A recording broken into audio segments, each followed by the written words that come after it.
yeah, Derek will get you the updates afterwards. I didn't have a chance to talk about Trent, so I'll get you those. Give you a chance to go inside.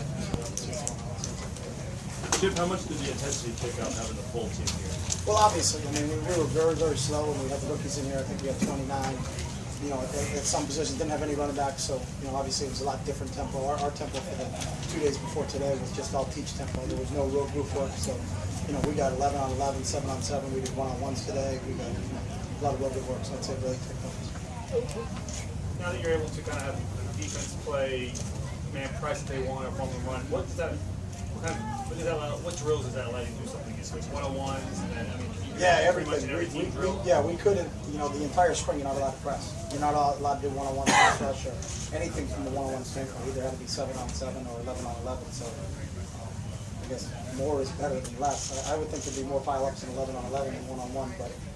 So this is the first time we want to make sure we started out on the first day with 1-on-1s because we haven't pressed since we've been here as a staff, and our receivers need to see it as much as our DBs need to do it. So we got some good work in today. We'll continue to do it every day when we're out here, whether we're in full pads or not full pads. It's a drill you can do without being in full pads. How did it feel for you to be the first-year head coach?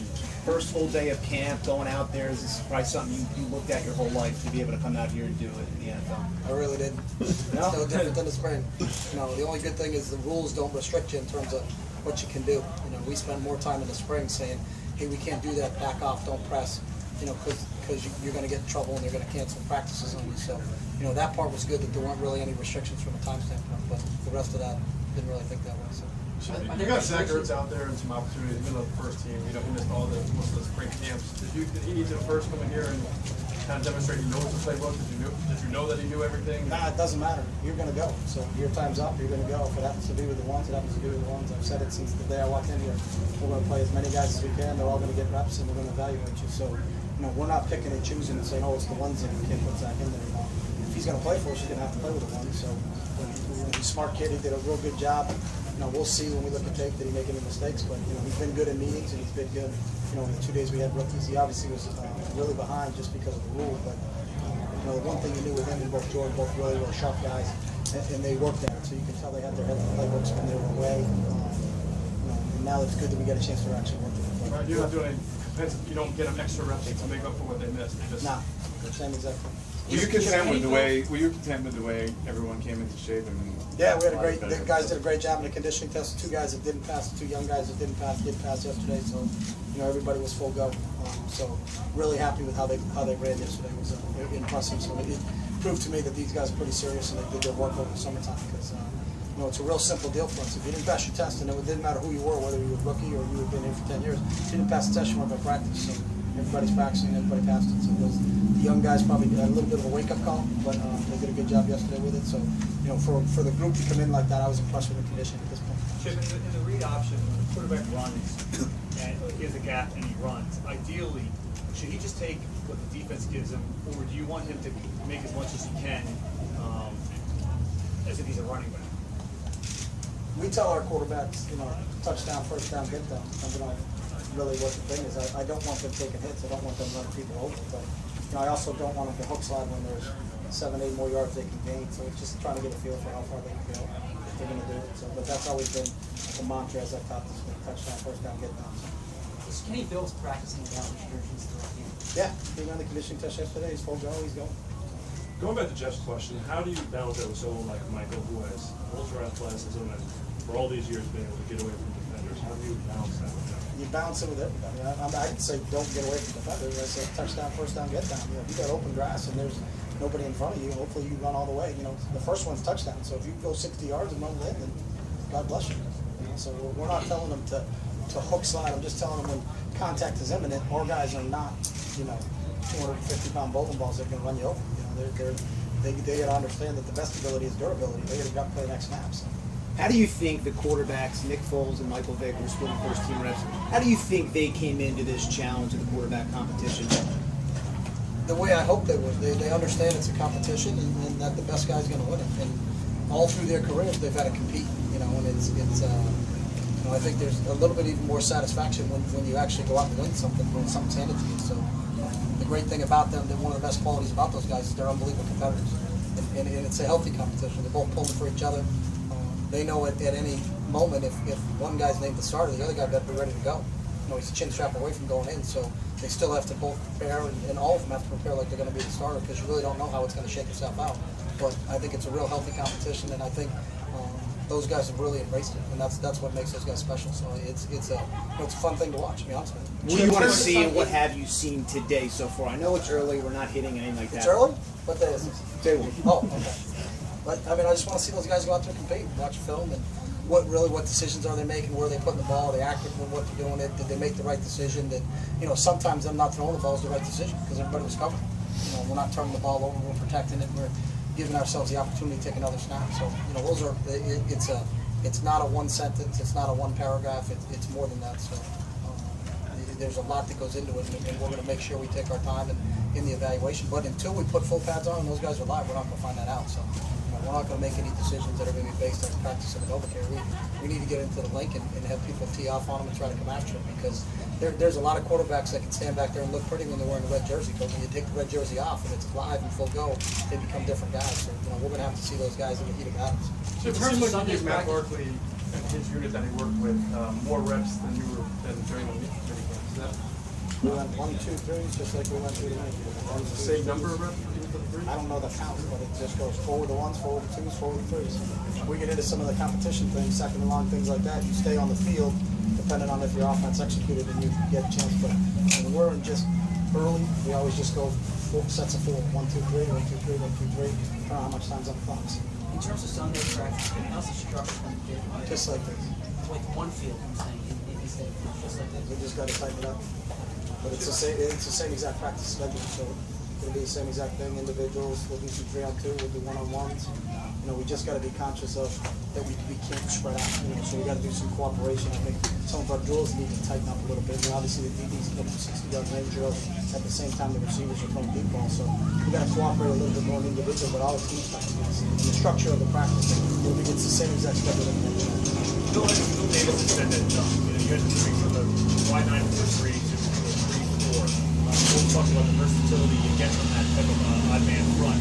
How much does the proliferation of the read option in the NFL factor into that? I don't equate the two. I don't think one became the other. I think there's a versatility in the 3-4 defense that you like. But again, I think when Billy said it, we're going from a wide 9 to a 3-4. When do we get to a 3-4? I don't know. We may have to stop at being a one gap under and over defense, depending on still making an evaluation of what our guys can do. We haven't been drafting for this, and converting some of those defensive ends to see what they can do. But our job is to do a great job of figuring out what they do best and then playing to their strengths. So where we land on that realm, I can't exactly tell you until we get a chance to see those guys. But I don't think it's because of the 3-4. And the 2-gap 3-4 would be like the one end of the spectrum. Yeah, that's the fun. Yeah, that's it really as far goes from as the you wide 9 to Yeah. a 2-gap 3-4. And, where we end, I don't really know. We're moving in that direction, but where we go really depends on us making a real thorough evaluation of how those guys at the outside linebacker playing. I think we feel better about what we have in D-line. I think we did a good job of getting guys like Soap in here and getting guys like Benny in here. We feel like we're a little bit stouter inside than when I first got here in January. But again, trying to find those outside linebackers that it's kind of key. And I think Trent did a nice job today. It's a transition for Trent, it's a transition for Brandon, it's a transition for Phillip. But how much they transition, we still got to play with the roster that we have. So how far it goes, I don't know. That's really the big question for all of us as we continue to go through this evaluation. How much is the patient with those the 3, as you mentioned? They're doing coverage stuff they haven't done in years, maybe. Yeah, we're conscious of that. We understand. I don't think it's something that they're going to pick up like that, because if they've never been asked to do it. Brandon dropped a little bit in college. Trent dropped a little bit, I think, when Sean McDermott was here, because they were doing a lot of zone stuff and dropping the end into coverage. But that's a long time ago. So it's like anything. I think with everybody, no matter who it is, offensively, defensively, it's a whole new offensive system. It's a whole new defensive system. It's a whole new special team. So we're aware of that. I think if you're a good teacher, you don't get frustrated early. If people could pick it up like that, then everybody would do it. And it's not. It's a hard transition. We believe it's the best thing for us. I think it gives us a lot more versatility, and I think it causes a lot of problems defensively, because you don't know exactly where that fourth rusher's coming from. But will we be able to get to the total package? You know, that's a real question that hasn't been answered, and it won't be answered until we get going. But the good thing for us is, you know, we feel like we've got time. We get 4 preseason games, and, you know, you're more than a month away from the first regular season games. A guy like Kerry Williams, he missed 2 weeks of OTAs and everything. Were you kind of impressed that he came in like 2 days early? And Yeah, that's a big misconception. He stopped by our office to say hi to us 2 days before, but he didn't report early. They're not allowed to report early. He didn't practice with us early. He was just in town and stopped by to say hello, and, you know, said we just, a lot of guys did it. You know, Kelsey was here all summer. He's in our office all the time, Connor Barlow and all that. But I think, you know, I read a story where they said he reported early. He didn't report early because they can't come in early. So his first day with us was yesterday in conditioning. But you know, I'm confident in Kerry. I think he's one of the guys in the secondary that we have that's an experienced player. You know, he played on a Super Bowl team last year, and he is a heck of a player in this league. So Rough deal for him not to be able, I mean, the first day here out here, and you really can't even get through the whole practice.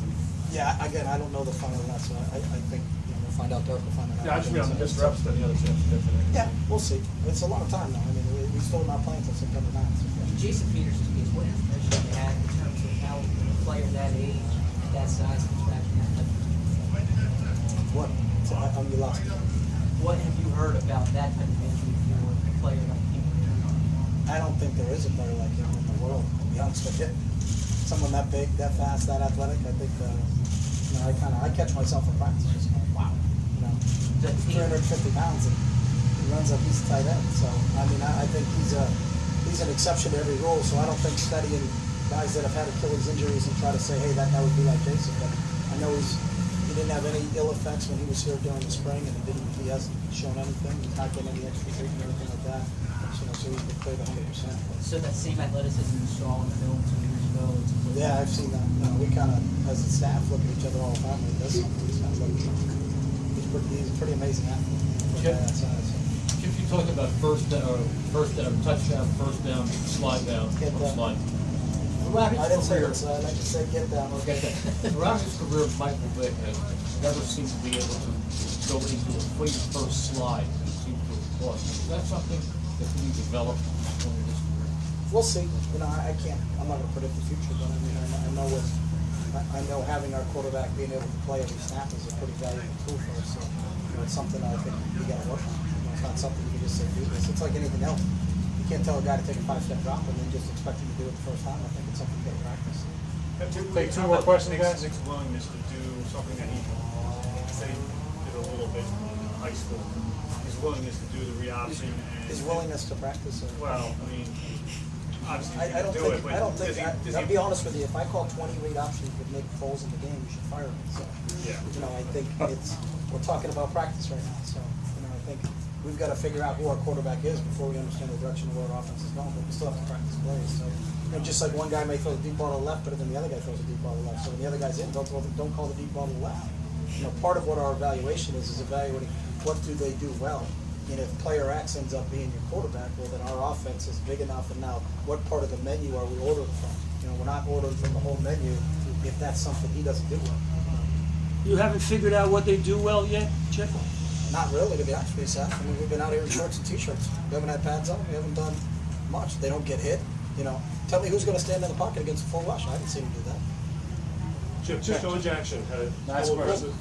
Deshaun Jackson had a couple impressive catches. What amazed you the most about him was to see him out there in the field? One thing about Deshaun that I'm really impressed with is just how he came back in shape. You know, he did a great job yesterday in the conditioning test. It proves to me that, you know, he spent a lot of time this summer really investing in himself, and that's what we talked about before he left. Is that, you know, I think the sky's the limit for him, and he can be a real special player in this league, but he's going to make that decision that he wants to be. And I think what he did, you know, just watching where he is right now and kind of his pace and tempo as he's running around practice now, he's what we want. You know, we talk to our players all the time. We want guys to be like Super Bowls, not tomatoes.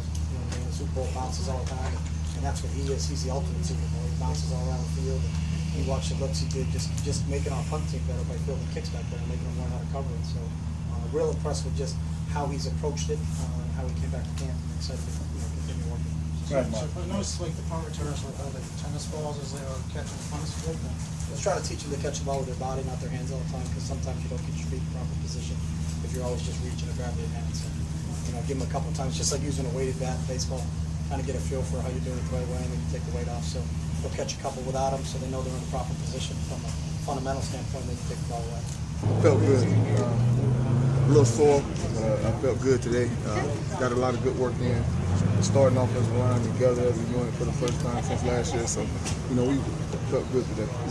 It's more of a, I mean, everybody. So, it's just more when you're out there, you got to communicate. You got music playing, and it's and it just makes you focus more. It makes you want to communicate with your guys more, do whatever you got to do, because when you got that kind of distraction going on, you got to know how to focus on what's going on and communicate with your players. You need to have the communication with players, make sure everything goes right.